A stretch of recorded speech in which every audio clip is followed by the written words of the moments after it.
die familiealtaar, skriflesing. En hy het opgestaan en daarvandaan na die gebied van Tyrus en Sidon vertrek. En toe hy in die huis gegaan het, wou hy nie dat iemand dit sou weet nie, maar hy kon nie verborge bly nie, want 'n vrou wie se dogtertjie 'n onreine gees gehad het van hom gehoor en gekom en voor sy voete neergeval. En sy was 'n Griekse vrou, 'n Sero-Fenisiese van geboorte, en sy het hom gevra om die duiwel uit haar dogter uit te dryf. Maar Jesus sê vir haar, laat eers die kinders versadig word, want dit is nie mooi om die brood van die kinders te neem en vir die hondjies te gooi nie.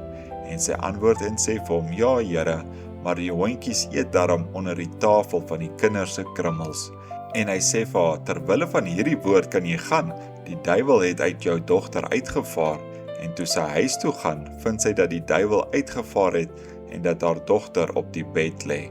Markus 7 vers 24 tot 30. Boodskaplesing. Toe die dogtertjie van Jairus gesterf het, het Jairus na Jesus gekom en gesê, kom lê u hande op haar, dan sal sy lewe. Maar toe die Romeinse hoofman oor die 100, die heiden, na hom kom, het hy gesê, Here, ek is nie waardig dat u onder my dak inkom nie. Spreek net die woord, dit was genoeg. Sien, die Sero-Fenisiese vrou, wat eintlik 'n Griek was, toe Jesus vir haar sê, dit is nie reg dat ek die kinders se brood neem en dit vir die hondjies gee nie, het sy geantwoord, dit is waar, Here, maar die hondjies onder die tafel eet ook van die kinders se krummels. Jesus het toe gesê, oor hierdie woord van jou het die duiwel jou dogter verlaat.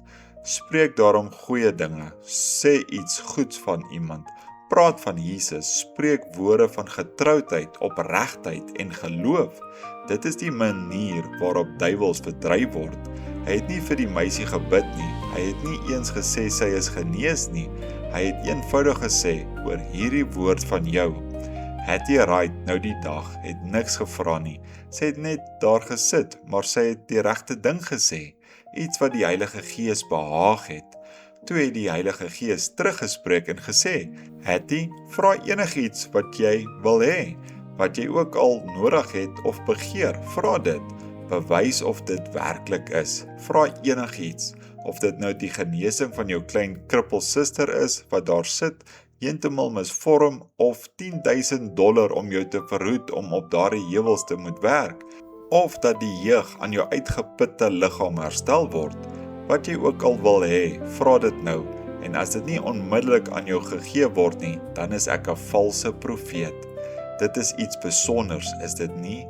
Jesus het gesê, spreek tot hierdie berg, en julle het gehoor van die dinge wat reeds gebeur het. Dit is die bediening waarin ons nou ingaan. Ons is reeds ver gevorder op die pad. Binnekort kom die Here Jesus. Ons moet 'n wegsvoeringsgeloof in die kerk hê, 'n geloof waardeur ons in 'n oomblik, in 'n oogwink verander kan word om hom tegemoet te gaan. Anders sal ons nie saamgaan nie, maar moenie bekommerd wees nie, dit sal daar wees. Dit sal beslis daar wees. Wanneer die krag van hierdie kerk opstaan, sal dit sy broeders saambring.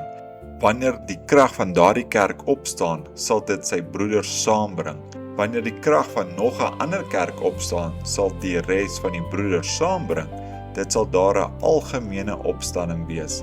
Ons sien met die verwagting daarna uit. Boodskap, vrae en antwoorde oor die Heilige Gees, 19 Desember 1959, deur William Marion Branham.